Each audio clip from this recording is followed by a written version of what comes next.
In the past year, I've built a $1.2 million business, and along the way, I've learned a couple of things that I don't see many people talking about. This kind of business isn't just about creating a product and setting up a sales funnel and growing your following on Instagram. It's actually about understanding what really holds businesses and creators back from scaling their business. So in this video, I'm going to break down the framework that helped me go from idea to 1.2 million in sales. Now, whether you're just starting out or you're trying to take your business to the next level, this tutorial is going to give you everything that you need to build and grow your own digital product business. So an issue I see with a lot of brand new creators and digital marketers is that they put a lot of emphasis into creating their first product, but they don't put nearly as much time or effort or energy into attracting and nurturing and converting their followers. Content is the very first impression that an audience has of you, of your products, of your business, and this is why we put so much emphasis on learning how to create good content. If your content doesn't make a good impression, or if it doesn't hold an audience's attention, they're not going to stick around long enough to see what you even offer. And the goal of these pieces of content that you post is to build trust with your audience. And you have to remember that these people have no real idea who you are other than the fact that your face popped up on their phone as they're doom scrolling Instagram after work in the evening when they're trying to decompress, which is why it's so important that you put a lot of energy into capturing that attention when the last thing that people want to do is focus. But if you can capture their focus while they're sitting there,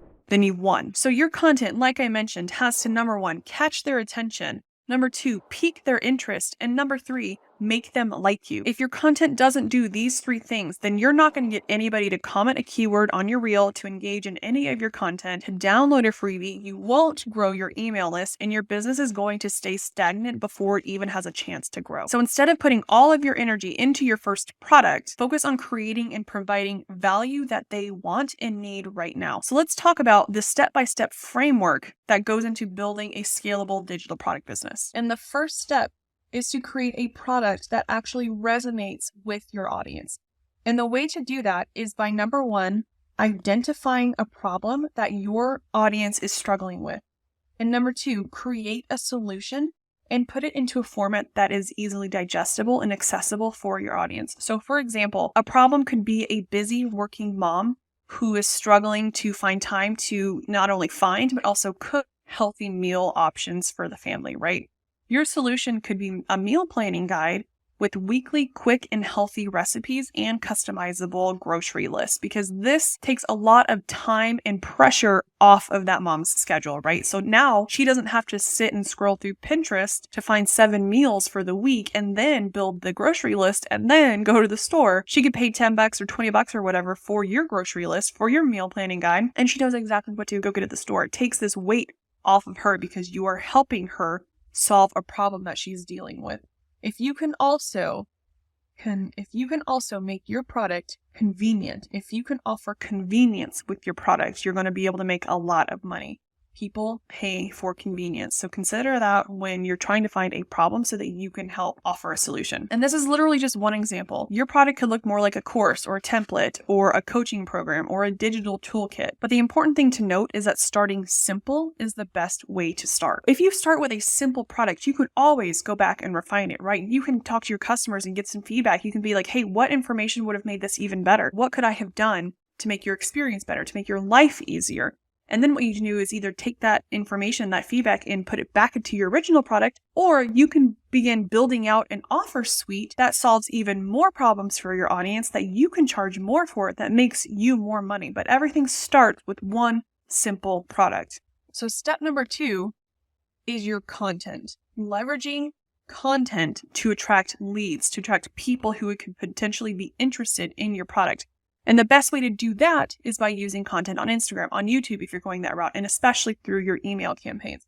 So you're going to do Instagram, you're going to do YouTube, and you're going to do emails. Absolutely.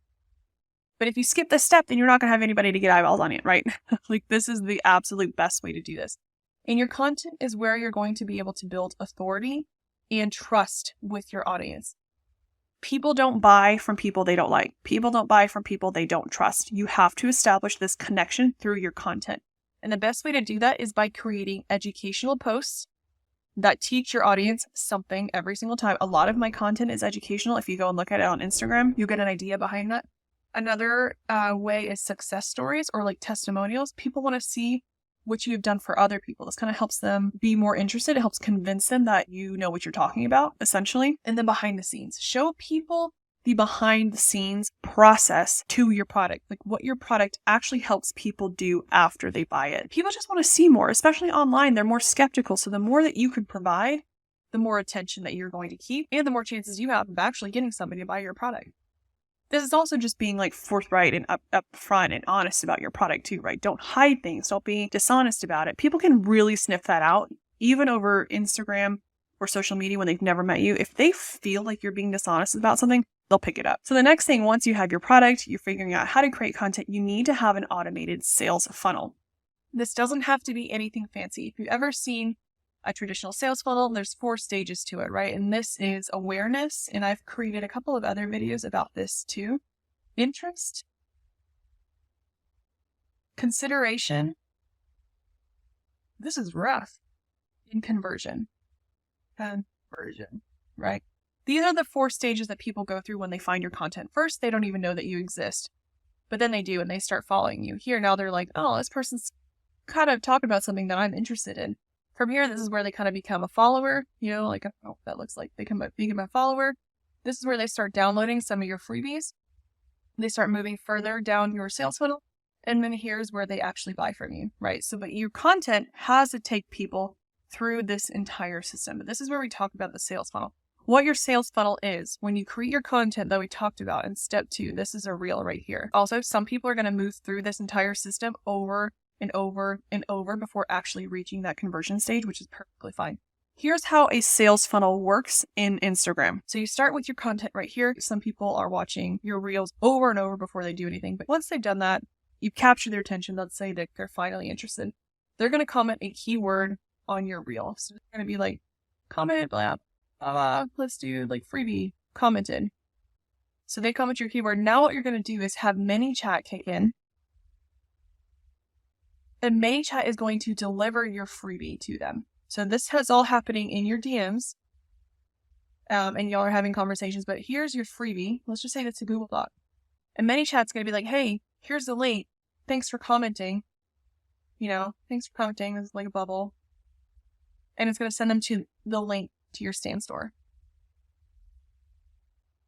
Once they're in your Stand Store listing, which is a pretty big thing, usually it's like a product image, some information, and then they put in their email right here. Once they hit your Stand Store list, they're going to enter their email.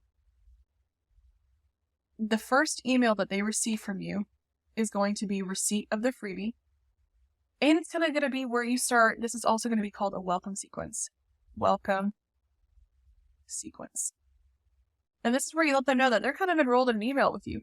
So what they're going to get is like a bunch of helpful information. These can be stories from your process, other success stories from other people that you've helped. But then in your next email, you could do like a testimonial from somebody else that you've helped. Email number 3 could be tips and tricks. But because they downloaded this freebie from you right here, you've captured them in an email sequence. And this is where you continue to sell to them through different types of emails. But this is what we call a sales funnel. And this is what you do with every single piece of your content.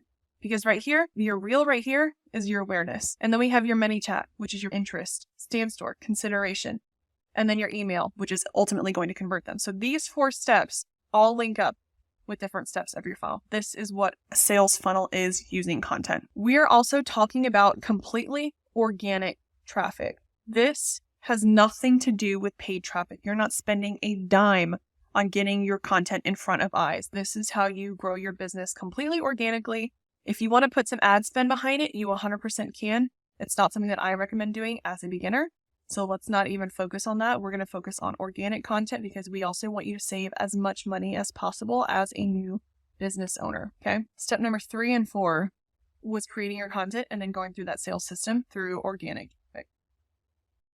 Step number 5 is retention. Once you have these viewers, once you have these subscribers, you need to keep them within your business ecosystem, right? And this is where you're going to hear that term nurture.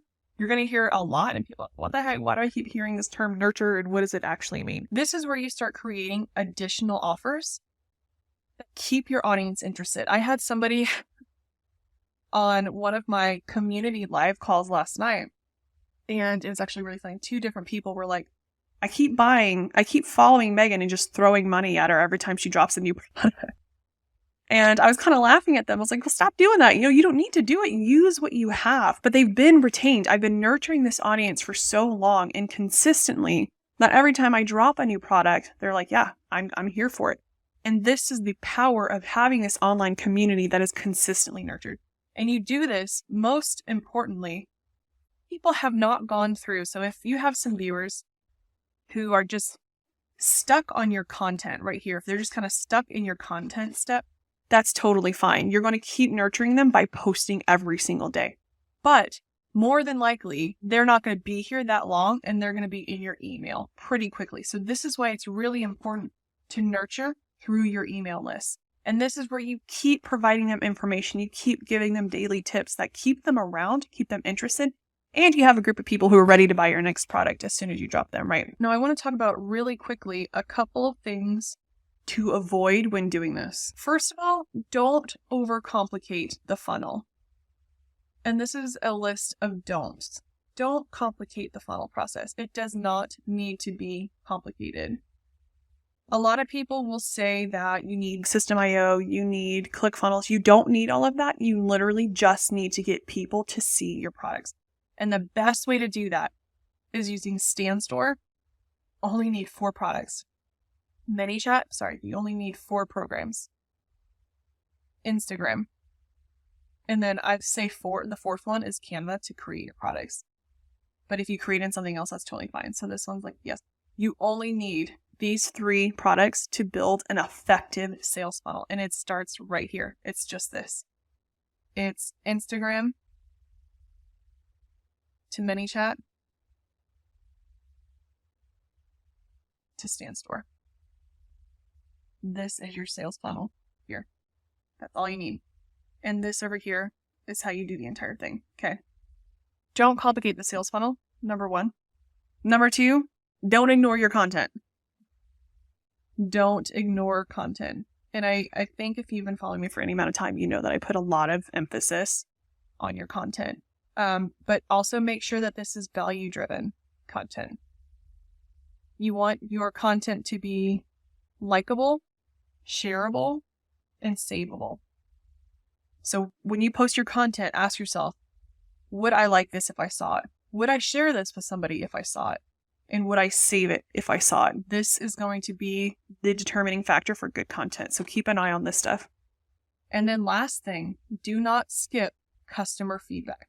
Sometimes this is going to be really hard to take. I'm not going to lie to you. I don't always love getting constructive criticism and customer feedback, but this is the only way to improve. This is how you improve better, make better products, and grow. How to improve, how to grow. One of the biggest pieces of feedback that we received and we had to act on really quickly was that our onboarding process was messy.